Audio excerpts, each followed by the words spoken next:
Hey, Redcasters, be sure to subscribe to our channel and ring the bell to be notified about our latest videos. Go Big Red. Amy, has the N for knowledge joke made its way to Montana? You know, I haven't heard it, but that doesn't mean it's not here. It is a brand new and original, never heard before joke. It is, you know. Sarah's number one favorite too. It's so creative. I've never heard it, and every time it throws me off. It's so good. I know. The only time I don't get mad when I hear the N for knowledge joke is, so I work in a cancer center, and it's always like the 80-year-old like men that like to throw that out there, because I like slip in that I'm a Husker fan at any given opportunity. Yeah. And they always they love the N for knowledge one. That's how old the joke is. I know. It is. They created it, Maddie. That's why they love it. They made it up. Well, I'm just gonna say, in the words of the legendary Rick Ross, when you're a corn husker, you're a corn husker.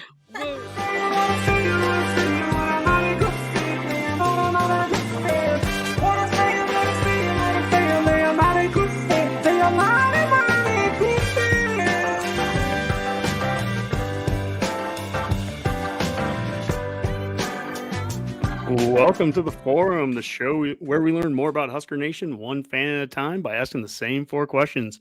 I'm your host, Honky, and tonight our guest is the official mom of Husker Twitter.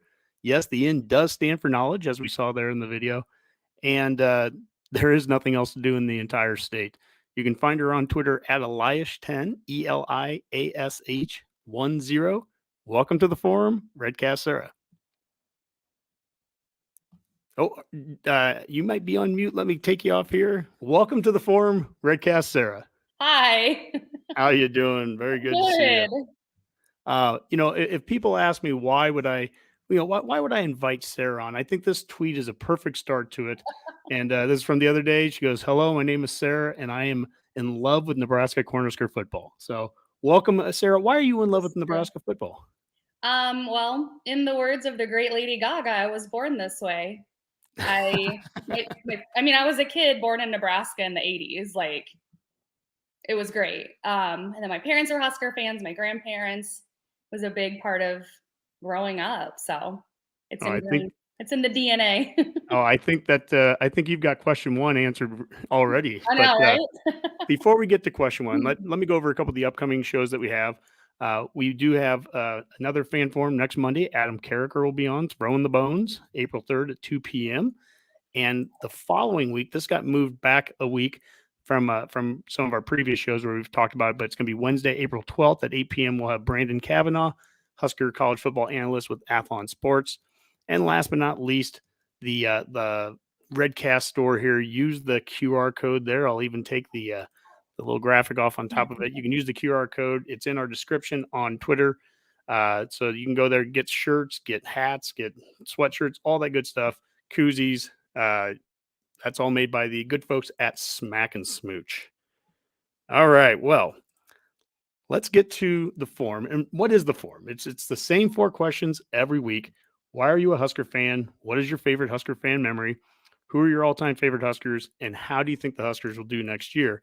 And Sarah, I think you're already starting to answer this question, and we're just going to get right into it. Is question 1, why are you a Husker fan? Yeah, like I said, it was ingrained in my DNA.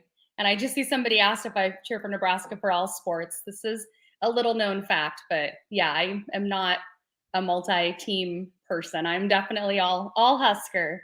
I grew up this way. My parents, like I said, were fans. Saturdays used to revolve around the whole family getting together and watching Husker games, or even before that, listening to some, because they didn't used to all be on TV, kids. We used to have to listen to some of them. And then, yeah, basketball, football, volleyball. It's just always been part of who I am, and I don't ever foresee that changing. Mm-hmm.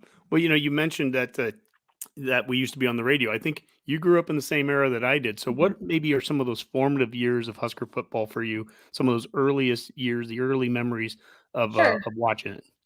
I don't remember which specific game it was, but there was one game, and it was when Trev Alberts was still playing. Mm-hmm. And I just remember it was a very close game. And this is so silly now that I'm a grown up, but sitting in the basement praying that the Huskers could pull it off, because and I don't know why that's so ingrained in my memory still, like how passionate. I mean, I'm still fairly passionate. I don't usually pray over Husker games anymore. But when I was like 7 or 8, I very much was, my heart and soul was for Husker sports and wanting them to win. And they lost so infrequently back then that even when a game was close, it felt extreme, if that makes sense. So yeah, so I don't know. I have a lot of memories. Obviously there was the 90s, and that's just, it's hard to pinpoint one, but like the one that I very specifically remember, I was probably 7, 8, or 9, and I just remember being like, Trev Alberts, just sack the quarterback, please God, let him sack him. Like, it's embarrassing. Well, one of my favorite memories of that era is Trev Alberts getting 3 sacks on the quarterback against Charlie Ward in the Orange Bowl against Florida State, in a loss, in a very rough loss, but 3 sacks with a bum arm, and that was a great era of football. Anything you're saying Trev Alberts, you're already talking about the start of a very great era of Husker football. Absolutely. Yeah. You mentioned you're a Husker fan of everything, and I know you are. We've had discussions in the past, and basketball, baseball, volleyball, all of it, softball, and so when you hear you live out there in the metro area, when you hear like Huskers, people that can be a little bit of each. I mean, it's not that I dislike them. It's hard for me to understand how that can work. Like I couldn't see myself not rooting for Nebraska in every sport. Right. That's me. Yeah, you're gonna get me in trouble. I don't have an issue with people that cheer for 2 different teams. It's whatever. The thing that I don't understand is if you're a Husker fan for football, but then during basketball season, you completely go on board with any other team. Because there's Jayskers that are Kansas Jayhawk Husker fans. There's various different or various types of Skers that have some other prefix. But then you're talking crap about Nebraska, which is the team that you have a closet full of clothes for, or you have your Husker sticker on the back of your car, but you're like, oh, those dumb Nebraska fans. Like, I don't understand that at all. I never will. If you want to, I have 2 baseball teams for the MLB, so I don't have an issue with cheering for 2 teams. It's the disparaging the lesser team because the other team you cheer for as well is better. That's my differentiation. Dave on our show, he grew up, he's a Husker basketball fan, but he grew up a UNC fan, North Carolina fan, because he basically, as he said, he goes, I love basketball, and I want to watch March Madness and have a team. And so ever since he was a little kid, he really got into it. And I asked him, it was kind of funny. I asked him, so if Nebraska played North Carolina in March Madness, and they're in the Final 8 or something, who do you go for? And after the laughter, and I was like, okay, I get it. Yeah, Nebraska probably isn't going to be there anytime soon. But yeah, but it's interesting, and I get it. I mean, there's other teams that I can find myself rooting for. Right. I actually don't dislike Creighton. I know that can be, depending on who I talk to, I can get the evil look there, but it's not that I was rooting for them either. I was fine if they did well. Right. When they didn't, what was weird is we had some people responding saying, if you don't root for Creighton, you're not helping the cause. And I'm like, well, what cause? Because they're recruiting players that are hopefully coming here. Yeah. So I want them to come here. I don't want them to go to Creighton. Exactly. And Creighton's beaten us a bunch, and they've been better. So I want us to be better than them.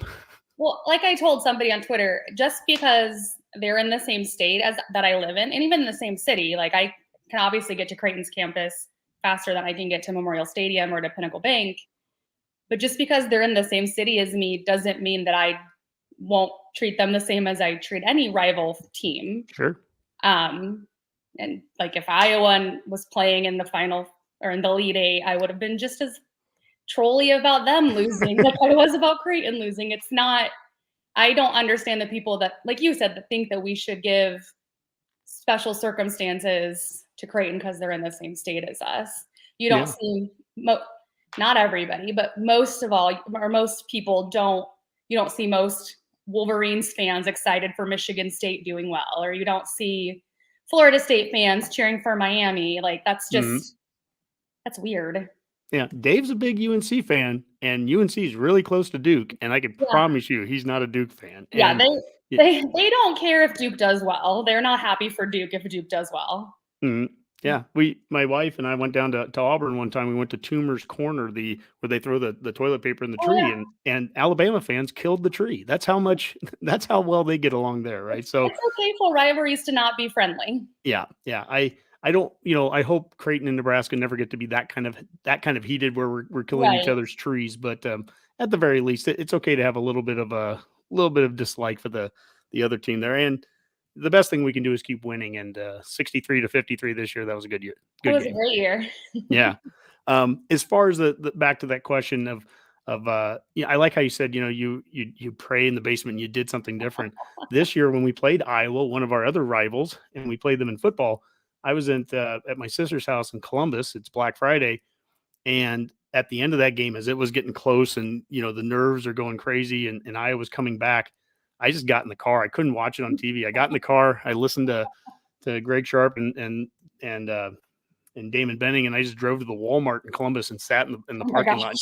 And I just listened for like 10 minutes, and then we won, and I drove back, and we were That's all happy funny at that point. because the first Iowa basketball game, I wasn't able to watch the beginning of it. And then I started to watch it, and I think they were Nebraska was struggling. And I went and sat in my car in the garage because my son was like, "You're the bad luck. You have to go." So maybe there's something about us sitting in our cars during Iowa games. Yeah, if that's what it takes, if I need to sit in the Walmart parking lot next year during the Iowa game, I guess I'll be at it. But 2 years from now, But if then you have to I'll do leave. it. Yeah, I mean, if I have to leave, I will leave the game and go to the Walmart parking lot if that's what it takes. If It's it's only on me. weird if it doesn't work. Absolutely. Well, let's go to question number 2 then. What is your favorite Husker fan memory? All right, this one it's hard. I've narrowed it down to maybe 3. Okay. I'll start with the oldest and the most obvious one. In 1994, when we won the national championship after the Orange Bowl, it was kind of chaotic. Nobody really knew what to do, but we all knew that we wanted to go celebrate because we had been watching it at my mom and dad's house with my aunts and uncles. So we all just piled in all of our cars and took off towards Crossroads Mall in Omaha, which is 72nd and Dodge. Along the way, we stopped, and I don't even remember which radio station it was, probably one of the ones that's been around forever, probably. But we stopped outside of the radio station. We could see they were broadcasting in there. So my cousin and my sister and I got out and were on the radio. And we were little, so we were like, "Go Big Red!" And I remember that. And then we went to Crossroads Mall, and we were just driving. This is so dangerous. Driving down Dodge Street. People were standing on the medians, and we were high-fiving in our cars, passing people in the medians. And there was a guy playing the fight song on his accordion. There was a guy with a trumpet. It was just such pure, spontaneous, organic celebration. I'll never forget that. And 95 and 97 were still the same thing. We still went to the same place, but that was the first time it was nobody knew what to do. Mm-hmm. We just knew we wanted to party. I mean, I was not old enough to party, but we knew we wanted to be together, and it was just so wild. It was so fun. Mm-hmm. So that will always, and I hope my kids get to experience something like that at some point in their lives because it was really cool and obviously stuck with me. So then I'm going to go chronologically backwards. So the next one would be the Hail Mary that Jordan Westerkamp caught. I think that was 2013 against Northwestern.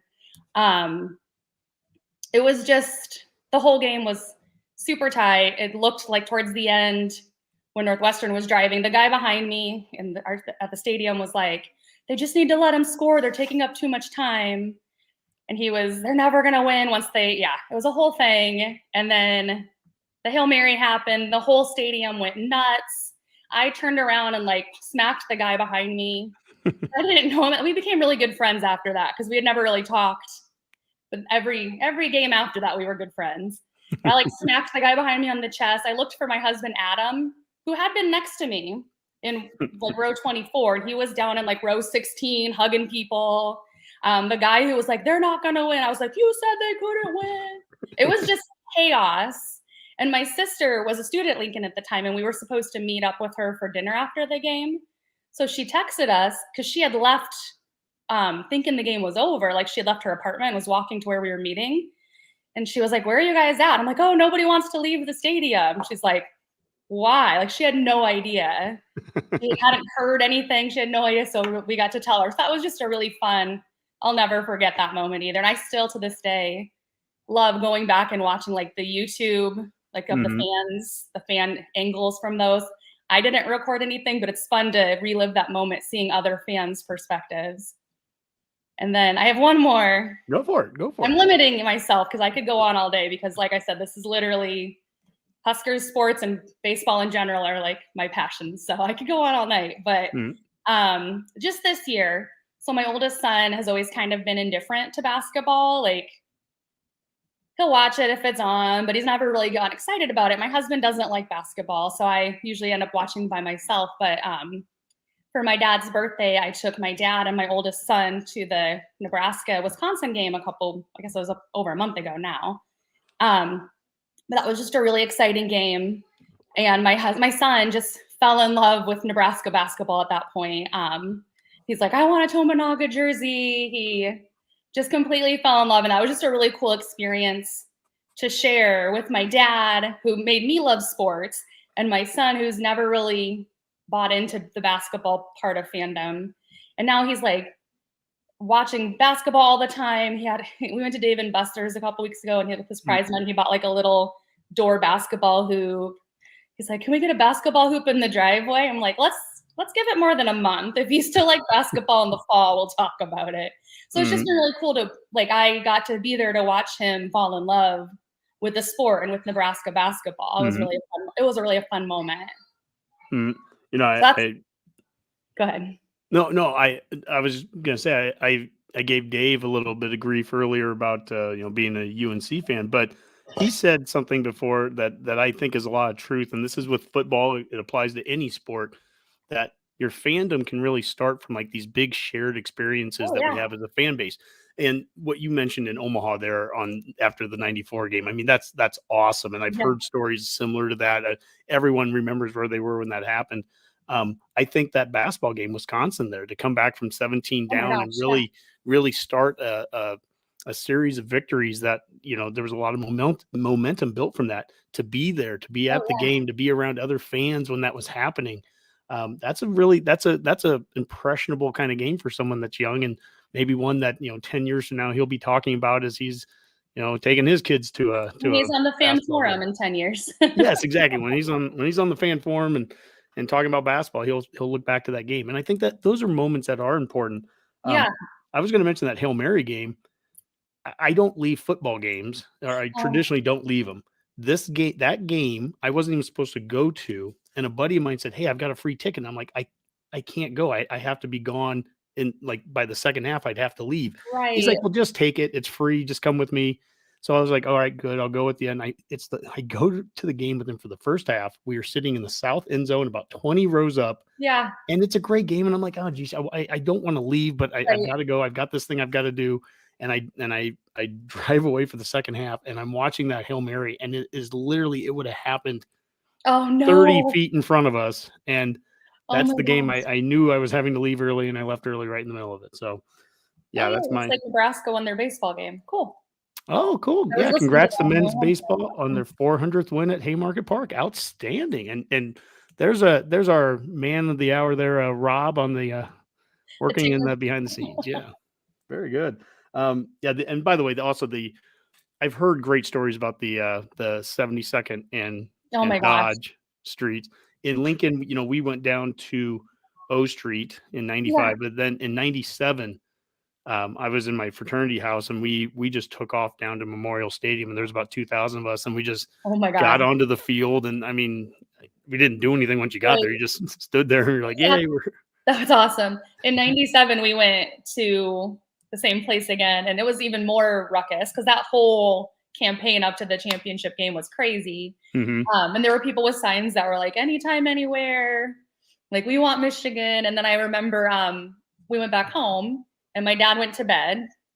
He said was old. He went to bed, and when they announced that Nebraska got the coaches poll, we all started screaming downstairs. And I ran up to tell him, and he was asleep. And I said, "Dad, we got," and he just goes from bed, and then he went back to sleep. Like, he was just like, cool. And then he went back to sleep. Yes. Awesome. Now I can sleep for sure. This is a weird side ando because I'm not a Chiefs fan or anything. I don't know if you are or not, but we happened to be in Kansas City when they won the Super Bowl that night. Oh, yeah. I was taking my son and wife. We were down there that weekend of the Wisconsin game. we were at Great Wolf Lodge, so I'm watching the Wisconsin come back there. But we're at Great Wolf Lodge for the Super Bowl, and we watch it there. The game gets done, and they're ready to go to bed, and I'm like, I can't go to bed. I'm like in the city that just won the championship. So I get in the car and I start driving to Arrowhead, and I'm listening to the radio, their local radio, and it just gave me goosebumps. And again, I'm not a Chiefs fan, but I'm it gave me goosebumps listening to you talk about it. It gave me goosebumps of memories of what it was like listening to Kent Pavelka and Gary Salmeyer and the local guys, or Dave Weber on TV, and he was holding an orange up and his orange.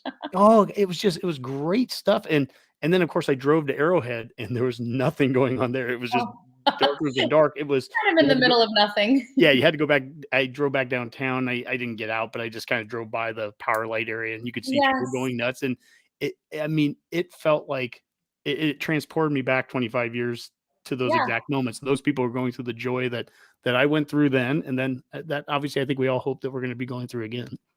Soon. Very soon. Well, let's get to question number 3.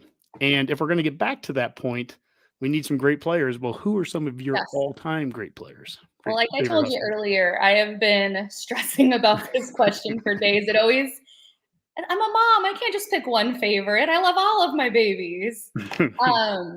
Gosh, it's so hard. I'm going to for sure say Tominaga, just because if everybody in the world could find somebody that loves them as much as he loves playing basketball, the world would be the best play. The world will be healed.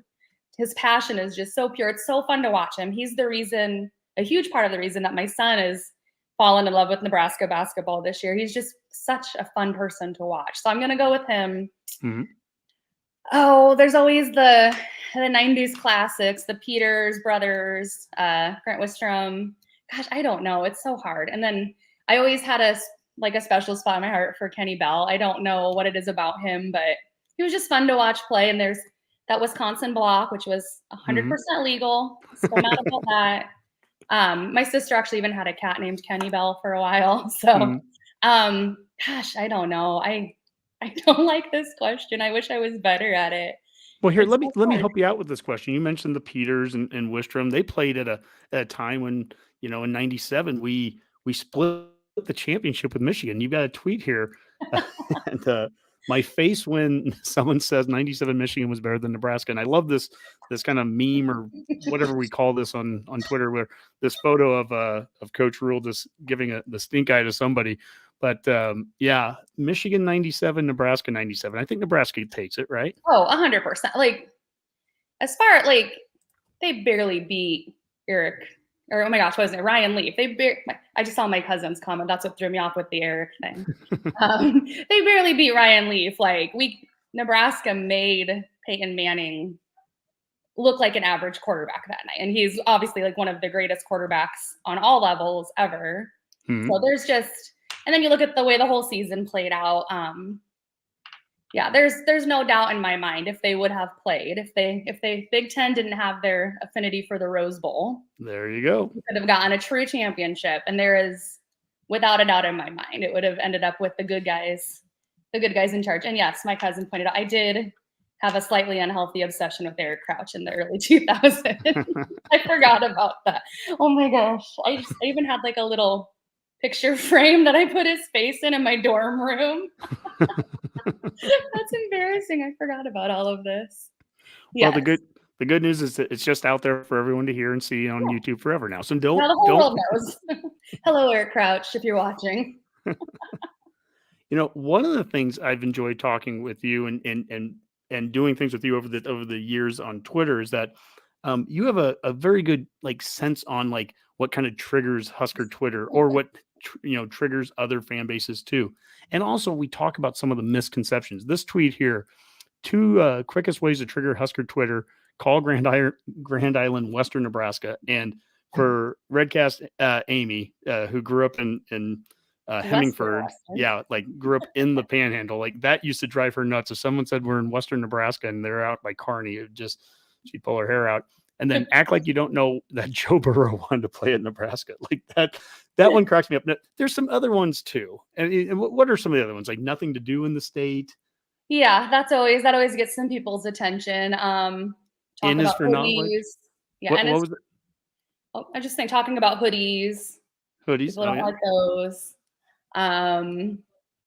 Gosh, you put me on the spot with this. We haven't won an NCAA game in basketball. Did you know that? I did not know that. I'm always really surprised when people remind me that Nebraska basketball hasn't been good. And also that Nebraska football hasn't had a bowl game in a long time. I wasn't aware of any of those things. I've brand new information. And then I always like to reply that, well, imagine losing to a team that hasn't gone to a bowl game in many years. Like that's even worse. That's gotta be really embarrassing. Yeah, I mean, no, it couldn't happen to me. I love the fan bases that love to talk about how much we like, talking about our history. And then they don't like talking about history so much if we do beat them. Exactly. All of a sudden, it's just the last 10 years. Yeah. Yeah. It's a very selective history at that point. Funny. Another thing, and this is an interesting one, and Jim in Minnesota tweeted this out, and you talked about this. I thought this was great because this is a great misconception that I'd love to defeat anytime. But you said your tax dollars hard at work, and it was about the highest generating programs in the country, and it profit wise, and Nebraska's still right up there, it's 6th, I think, on this list, and that's actually not even including $30 million of seat tax money that's going to. I think that's going to like the University Foundation, they said in the article. Right. So really, I mean, Nebraska is one of the most profitable programs still, but the only Big Ten school whose athletic department carries no debt. The 6th in the country with $62 million in profit, number 10 in the nation in NIL. I mean, there's some great things going on at Nebraska right now, despite the wins. I mean, what's it going to be like when we get some wins going? Oh my gosh. Can you imagine just even like going to games last year, even after the game that ended the era of our previous head coach, there was still like a buzz. There's always, even knowing that we had just fired our head coach, we had an interim coach, like even like the Oklahoma game, knowing that Oklahoma was in a better situation because we had we're a week off from firing Scott Frost. And there was still a buzz around the stadium. People still were tailgating. Like fans were still there. It was still sold out. Once it takes off, there's not going to be any stopping. Like if we're able, and just to clarify, we do not use any tax dollars at Nebraska. The athletic department actually puts a lot more money into the university. They don't take money from the university, or even just. There's just always a buzz, and it's just going to get better the more when the wins follow the fan passion, and the fans are finally rewarded for. It feels like forever, but it's really only been a few really, really bad years. Once the wins start falling in place, it's going to be the buzz will be palpable, as they say. And even just like with basketball, just the end of this year after that Wisconsin game. You could just feel the buzz around that. So we went to the Wisconsin game, and then the Maryland game was shortly after that. And we bought tickets because we're like, we want to go back. That was really fun. And even just that game, it just felt so much more energized after one big win. I think there was, So it's just once Nebraska fans are so rabid that we're like foaming at the mouth once we get those wins that make it worth all of our excitement and passion. It's gonna be insane. Yeah, the thing that these programs, specifically these men's programs of football and basketball, the things that they've really been missing the last 5-6 years. I'll go first with the obvious, the wins, right? But the second, even more than just the wins, it's the momentum. They've always there's been momentum that's been stopped through losses, shooting yourself in the foot, through lightning bolts, with the Akron. I mean, there's a lot of things that have happened. But you brought up even like that Oklahoma game this year, and I had Brett Ciancia. He was in town with Pick Six Previews, and he went to the game on the sideline. He got press passes, but the day before, got him in there with Tyler Kai. He gave us a tour, gave Rob and I and Brett and his fiance a tour, and Brett just, oh my God, he just loved it, right? And then he gets to the game. and how that first quarter after we scored the touchdown, we were ahead. And he was just like, this is as good. He's gone to games all across the country. He's like, the environment was insane. And then for all those people that love to have selective memory and tell Husker fans, how dumb we are because we're always, predicting victories, I like to tell them, go back and watch the pregame of that Oklahoma-Nebraska game. And even after a 1-2 start and firing our coach, 2 of the 4 Fox guys on the set, Urban Meyer and Reggie Bush, both picked Nebraska to win the game leading up to it. For all of us that have, drinking the Kool-Aid, there is Kirk Herbstreit before the season, before the Northwestern game saying, yep, Nebraska is going to win the West. So it's not just Nebraska. It's not just Rob drinking Kool-Aid. There are people outside of these borders too that I guess get sucked in by some of the good vibes. And, we're hearing some good vibes now too. So I know. I think a lot of even like national pundits realize how close, this is going to make me sound like a crazy Kool-Aid drinker, but how close Nebraska is. And it's felt that way for the last couple years. Like there's, like you said, they just got to stop shooting themselves in the foot, losing the momentum. So I think people read that and see, and that's part of what gives me so much hope. If other people outside of Lincoln and Omaha and Western Nebraska can see that, it's clearly there. There's something there. It's not just us, like you said. There's obviously something to this. Yes. Yeah. Everyone west of Gretna can tell that there's something good here. Well, let's get to it. How do you think the Huskers are going to do this year? Question number 4. And we're kind of already starting to allude to that, but a lot of changes going on. Yeah. We know what needs to get fixed. We're in spring practice right now. So today was the first padded practice. So as you're kind of seeing this, reading this, going, following people on Twitter, what are your thoughts going into next season? Well, I always start off thinking that, like, I buy all the hype videos. Every single video, I'm like ready to run through a wall. I think they can win every single game. I wouldn't be a fanatic if I didn't think Nebraska could win every single game on their schedule. If you want me to be logical about it, that gets a little more tricky because my fan brain gets mixed in there with my logical brain. I think if we can go to Minnesota, I just saw actually before I logged on, they just announced that first game against Nebraska is going to be a gold out. Big mistake. So yeah, like you're going to make our red pretty dang obvious. I plan on being there. Adam and I are hoping to take our kids. Our oldest has been doing away game, but the other 2 haven't. So that should be most of their first away game. So yeah, I saw that and maybe even more excited. Like that was a really interesting decision because we're going to show up. Like you just did something to make it even more obvious that we're there. So I think if we can win that game and then build momentum into, the next game's Colorado, right? At Colorado, yep. It's been a hectic day, so I don't have my notes with me. And I know there's a lot of hype around Colorado right now. I think I have to be careful what I say because Colorado fans are always watching. No, I think that Deion Sanders has the potential to be a great head coach there. I do.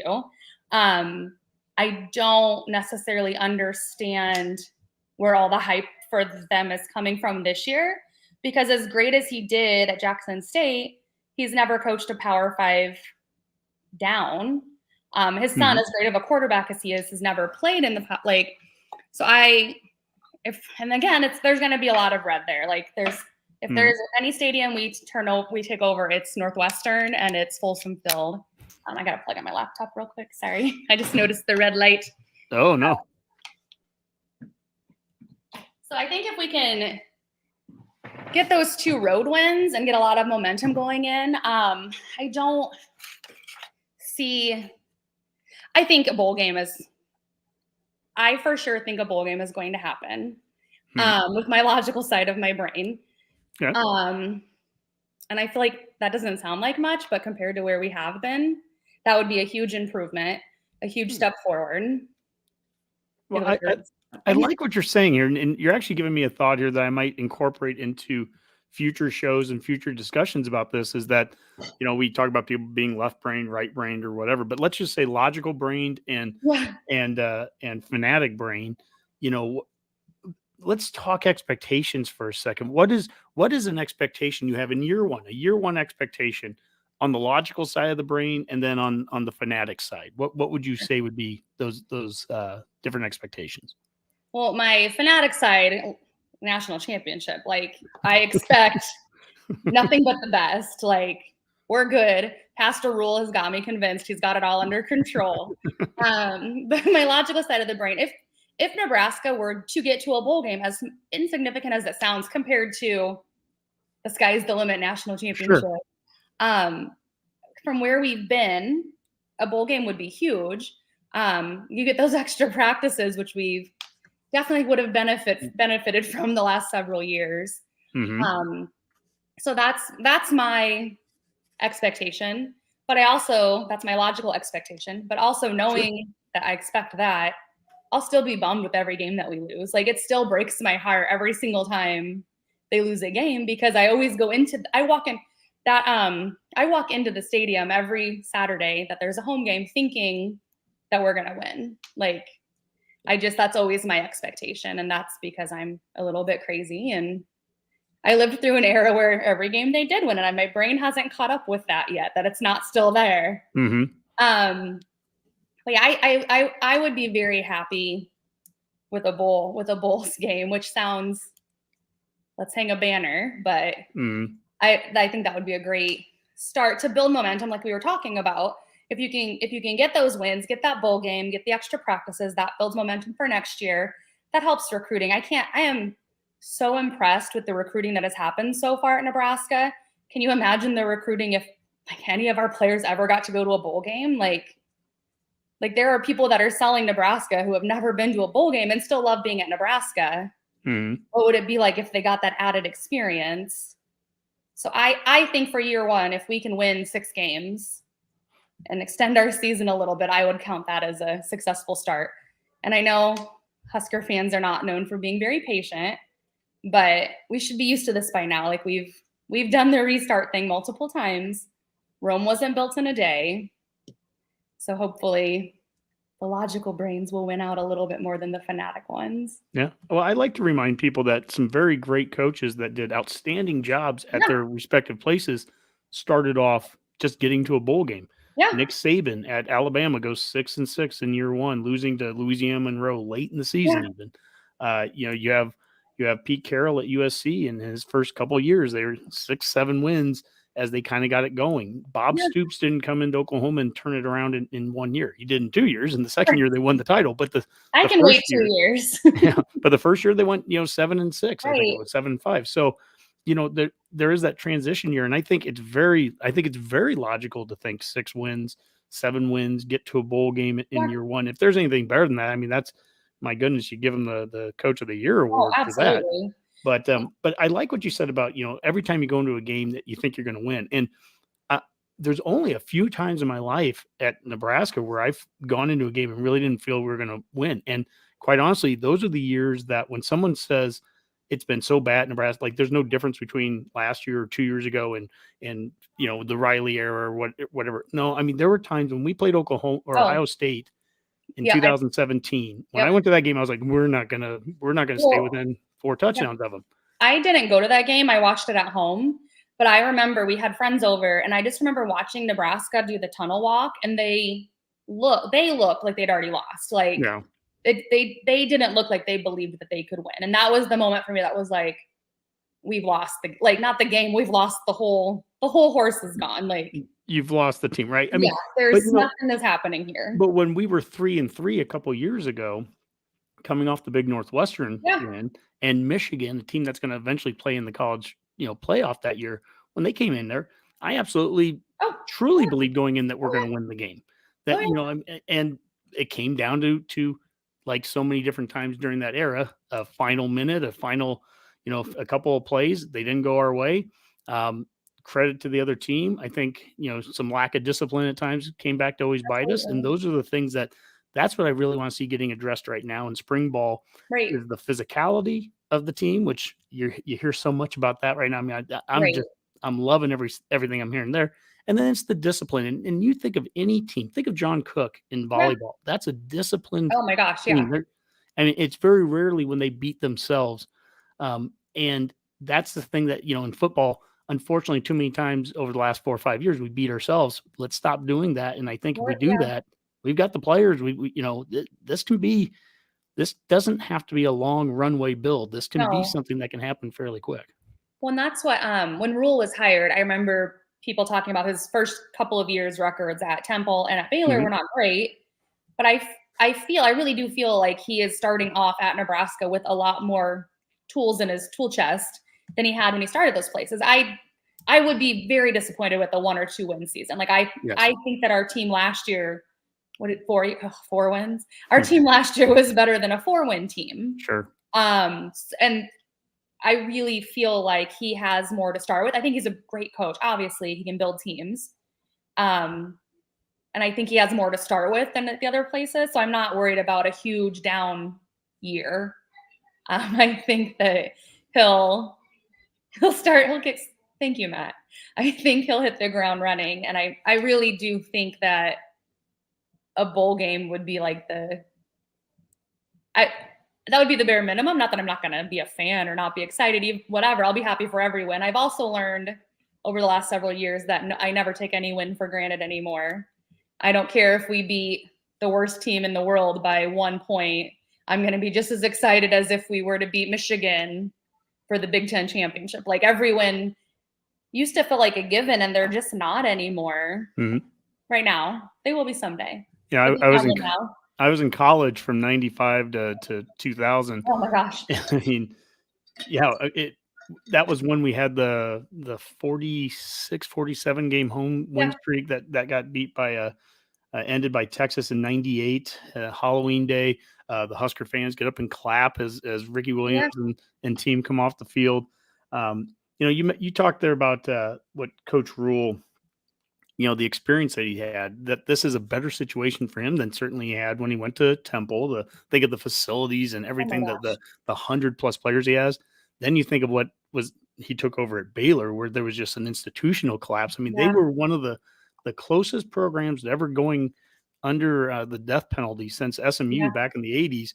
You could throw Penn State out there. Baylor would have been. There was only a handful of them that probably warranted it, and that was one of them. He was down to 40-some scholarships, and so I think they had like one recruit when he first walked in the door, or something like that. And the one that stayed ended up becoming an all-conference, all-American player for him. So, so we have an example of a coach that's done it before. And to go back to what you talked about with Dion a little bit earlier, not that Dion isn't a good coach, not that Dion couldn't be a great coach at CU, but everything that he's doing is going up a level that he hasn't done before. Right. The players that he's bringing with him from Jackson, not that they're not good players, but those guys are all going to have to do that right away at a higher level. Their first week before they play us, they're on the road at TCU. That's not going to be a gimme. Yeah, they just played the national championship game, and so that's the thing that gives me a lot of confidence with Coach Rule and everything. It's just the professionalism that they come in with just so much. There's so much more experience at the very top level of it, of what him as the head coach, and then the 2 coordinators that are coming in. Those are guys that have all been doing this at a very high level. Yes. At the Power 5 level, and some of the assistants are green and a little bit young under the years, but that's exactly also what he said he wanted when he took over. So I'll let him do it. Why people were surprised by that, because he's also very much as he loves developing players, he also develops coaches. Like that's he warned us. Like I don't know why people always act so surprised when he hires some of the young people that he's hired. Also, I'm sure he knows what he's doing by now. He's kind of done this a couple times. What's interesting to me is the one thing that Nebraska really has never had, dating all the way back to Devaney. You have to go all the way back to Bob Devaney. We haven't really had a coaching tree. No. And great coaches tend to have coaching trees. Well, Osborne really didn't have much of a coaching tree, not because he didn't have great coaches.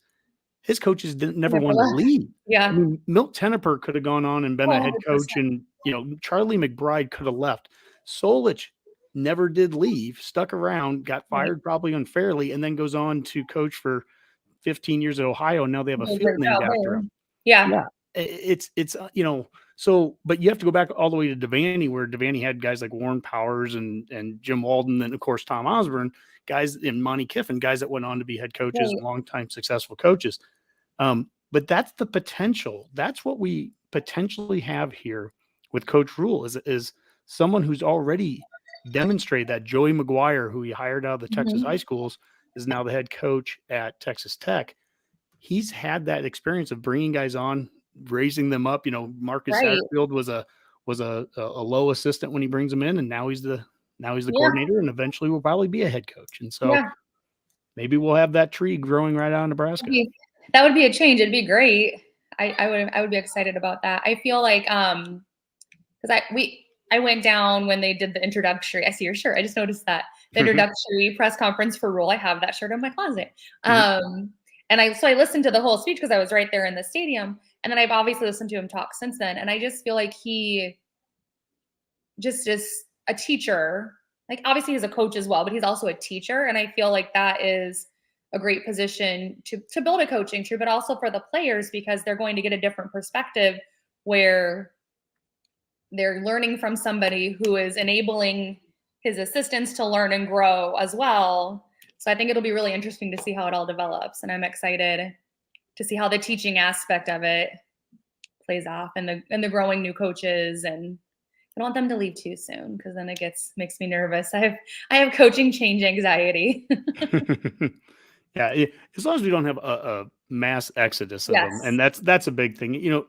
Some movement is healthy there, especially when they're moving on and moving up. You don't want to see someone leave for a lateral position somewhere else. That doesn't ever do it for me. But Tony White is well known right now, our new defensive coordinator.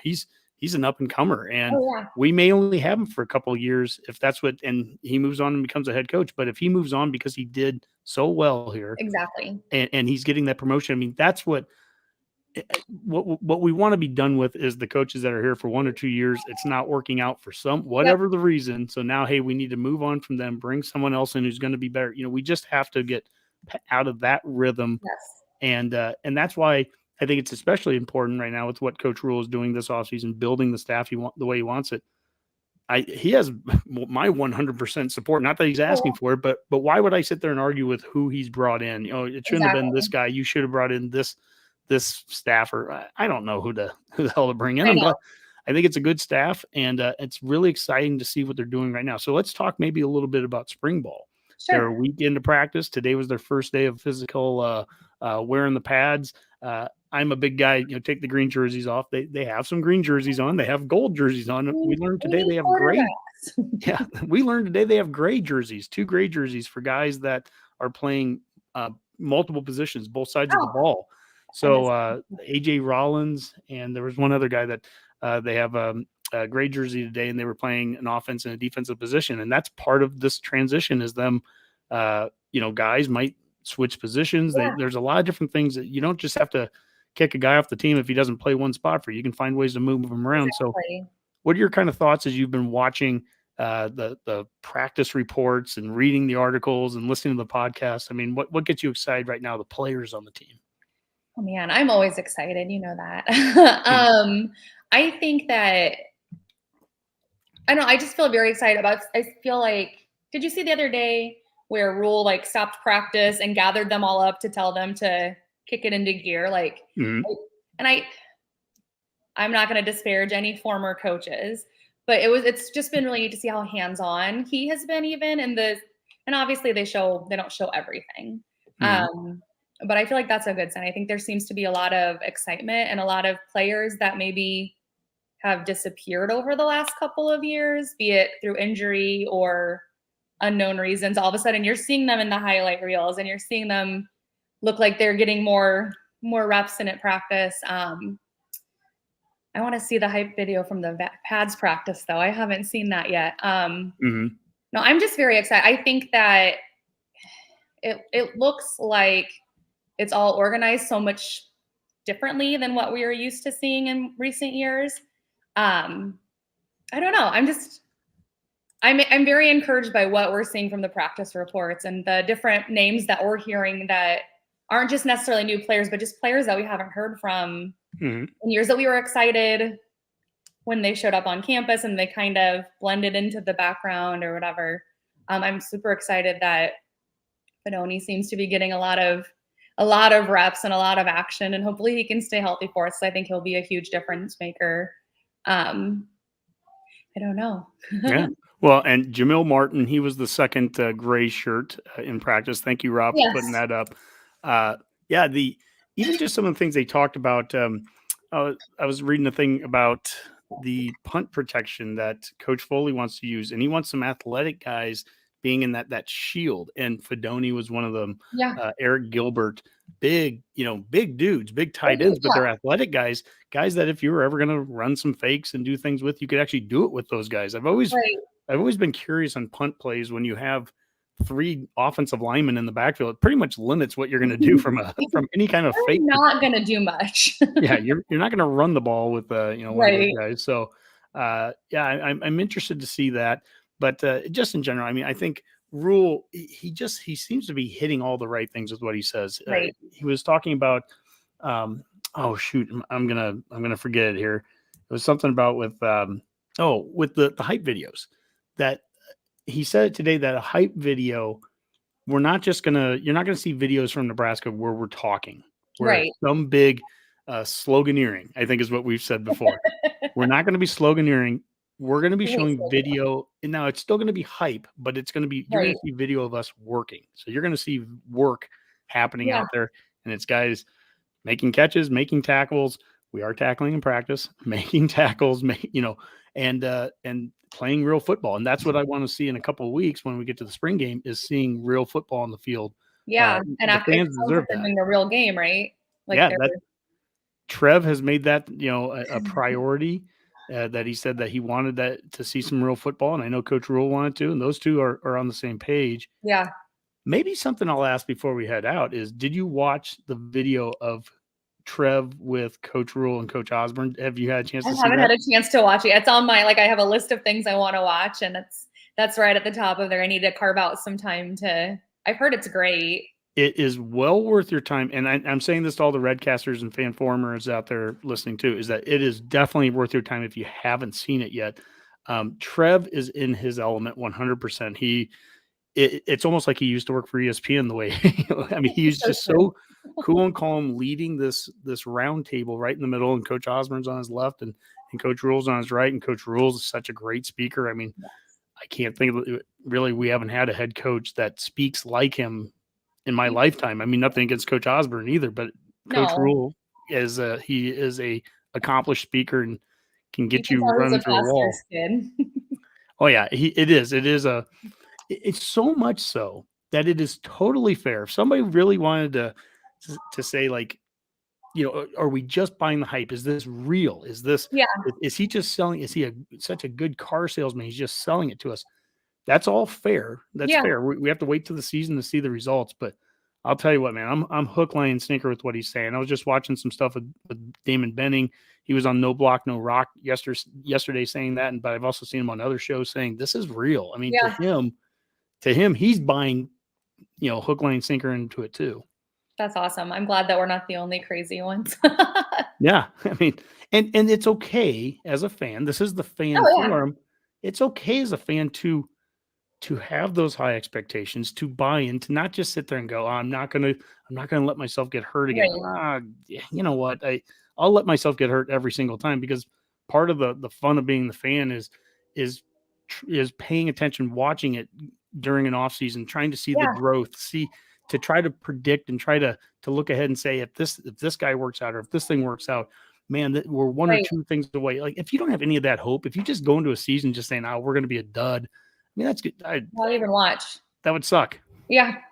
That's why I got a lot of grief on Twitter for being supportive of Scott Frost until the bitter end. That's always been my MO with every coach. I'm a fan. I can be skeptical, but me raging against a coach or me going on Twitter to say that I want him gone isn't going to change anything. At the end of the day, as a fan, I feel like for me, my job is to cheer. Like, I'm there to be a fanatic. I'm there to cheer on the team. I will do that until the bitter end for every head coach. I always have done that. Even that game in 2017, like we were talking about, when you could tell that the team was gone, I still went to every game after that. I didn't ever say anything bad about the coach until once they're gone to me. But when they're sitting in that office, when they still have that big red N behind them in their office, they're still the coach of my team, and I'm always going to go down with them. So I try I tried really hard not to buy into that so quickly with Matt Rule, but I took my son down to the first press conference and we sat there and watched him, and it felt like we were at church. Like he made it so, and it didn't. There are a lot of coaches that sound like used car salesmen when they're giving long speeches like that, and they're just telling you what you want to hear. But it didn't feel like that with him. It felt very genuine, and I feel like he's somebody who not only believes what he says, but knows that he can deliver what he says. And he's proven that at other schools. And people always talk about his NFL record. A lot of coaches don't do well transitioning between the two. Either way, there's coaches that are more suited for one or the other, and that's fine. But where he's shown his success is where we are. We're not an NFL team. So I'm not worried if he had a bad NFL record. He's shown that he can build teams. So I'm fully hyped up. I'm ready to be hurt again. I'm right there with you. Yeah, and I think that's a great statement there, is that it's okay to get yourself up for this again. And when we get back there, I've never put ceilings on this program. And I always have believed throughout the lowest of lows, I've always believed that we can get there again. When someone sits there and says, especially when we talked earlier about like the misconceptions of the tired old sayings. When someone tells me that Nebraska can't get back because we don't have population or we're not located next to, the beaches and all the mountains, I'm like, oh my gosh, really? Like that's really the argument? Because I've heard that forever and ever. And we were the winningest program for 4 decades with all those same things against us. Just do things right. If you do it right, we'll probably win some games. Yeah. If you're a college athlete who wants to play college sports, do you want to go to the school where you're not going to be the big show in town? Or do you want to go to this school where you're the only show in the state during football season, where you're getting, especially now in the NIL era, like all of the Nebraska money and all of the Nebraska fan monies are pouring into Nebraska athletics. We don't have beaches to spend our money on. Like, why would you, as an athlete, why would that be an appeal to you, that there's nothing else to do in Nebraska? Like I don't see how that's a downside. Like, how is it bad that Nebraska is the only show in town? How is that a bad thing? And it's never been a problem in the past either, like you said. Well, one of the things I like that Coach Rule has done, growing up in Columbus, which I love Columbus, by the way, but growing up in Columbus, when I'd go to Omaha or Lincoln, that was cool because it was you were going to the big city. And I always have liked both of those cities, by the way. And Lincoln, I think Lincoln's a great town. I think the improvements that have happened in Lincoln in the last 25 years since I've went to school there, the whole Haymarket area and everything, it's a really cool, big college town. It's 300 plus thousand people now. And Coach Rule comes into it with these fresh eyes where he's like, I thought the same thing that I think these players did. When I first came here, I assumed that it was going to be this tiny little town and it wasn't. And he's selling the town. When he goes around, Haymarket and just takes photos of a Laszlo sign or something, he's selling the town and saying, this is a cool place to live. And so if you're that player, everything you just said, you want to come here, you're not in the middle of a cornfield. You're in a city, you're going to play in a big time football facility, the best facilities in the country. You're going to have the best fans. They're going to show up whether you win or lose. They're going to show up on the road whether you're winning or losing. And everything you just said about the NIL too. I mean, this is an unbelievable opportunity for Nebraska. We could be on the precipice of very, very good things. And I think Coach Rule had enough time to see that when he was going through the coaching search, and he understands what the opportunities are here. I don't know. I'm willing to get hurt again because this 100%. This is good. Well, this has been a great chat. I'm getting to the parting shots here, and we always allow our guests to take us out. But I mean, before we do, I don't want to rush you either. Is there anything else that you wanted to chat about with the football team here? I don't think so. I'm ready for football season to start. I feel like it can't come. Sorry, my kids are being so loud right now. I know kids and podcasts. It's a tough thing, right? I'm just excited to get started. I mean, unfortunately, I can't go to the spring game because my son has a doubleheader that day. But I will 100% be recording it to watch later. I'm just ready. I love summer, but I'm so ready for fall. I'm ready to hang out at the Memorial Stadium with all of my 90,000 of my best friends and wear red and be crazy again. I'm just ready. I'm excited to see what happens next year. I feel like I feel this every year, but I feel like it's going to be a great year. I'm very excited for it. I feel like beating Iowa at the end of last season already started some momentum swinging, and then getting the new staff in, the recruiting they've done is amazing. So I'm ready. Will you be, so you won't be going to Memorial Stadium for the spring game. Will you be going to it for the volleyball game the night before the Minnesota road game? I'm hoping. So Adam and we had already been planning to go to the Minnesota game. We're kind of altering our plans, and we're hoping to go to Memorial Stadium for volleyball day and then hit the road to Minneapolis right after that. Make it a full Husker weekend, just with a little driving in the middle of it. So I think that's going to be a great opportunity for the state, for girls sports in the state of Nebraska, honestly. Oh my God. That's a whole nother show that we could honestly do. I mean, we were tweeting today about how, the basketball numbers for the women's tournament are up because it's on ESPN and maybe even ABC. It's like, oh, wow, you put the games on TV that people can get. What? Yeah. People will watch if they don't have to stream it from the, ESPN 9 or whatever they put it on a lot of times. So, no, I think that's great. And Adam and you, when you guys go down there to Minnesota, keep in touch with us. We're all going to be down there. Like the entire Redcast is going down. Robin, we're going to be hanging out the day before. The reason we can't go to the volleyball thing is because we were already going to be down there as of Tuesday. The game's on Thursday night. The volleyball game's Wednesday night. Yeah. We're heading down Tuesday. We're staying with Vegas Jared down there. Awesome. We've got some golf. We've got a lot of good, fun things happening there. But we're planning to be at the Minnesota game, and then we're going to be at the Colorado game too. So, and the goal I don't know if I'm brave enough to go to Boulder. we were there in 2019, and it didn't take a lot of bravery to be there in the first half. It took a lot of bravery to walk out of there after. Yeah, my brother and his best friend went, and they said it was pretty brutal leaving. The very end was tough, but hopefully we'll have some better endings there this year. So we're due. Well, Sarah, take us out of here. What's your final parting shot? I'm just going to be very profound. This is going to be something that a lot of people seem to not know, but the word knowledge starts with a K, not an N. Go Big Red. Go Big Red. And with that, we'll take us out. So thank you so much, Sarah. Again, you can find Sarah at ELIASH10. So what is Eliash? Does that mean anything? It's the first three letters of my middle name and my maiden name. Oh, okay. So all right. I've had that since AOL was a thing. So. Okay. Well, very good. I don't know how to say it. It's not really a word. I've been calling it Elias. So you can find her at Elias10 on Twitter. Thank you so much, Sarah. Really appreciate it. And just remember, Redcasters out there, you too could be the next one to join us on the forum.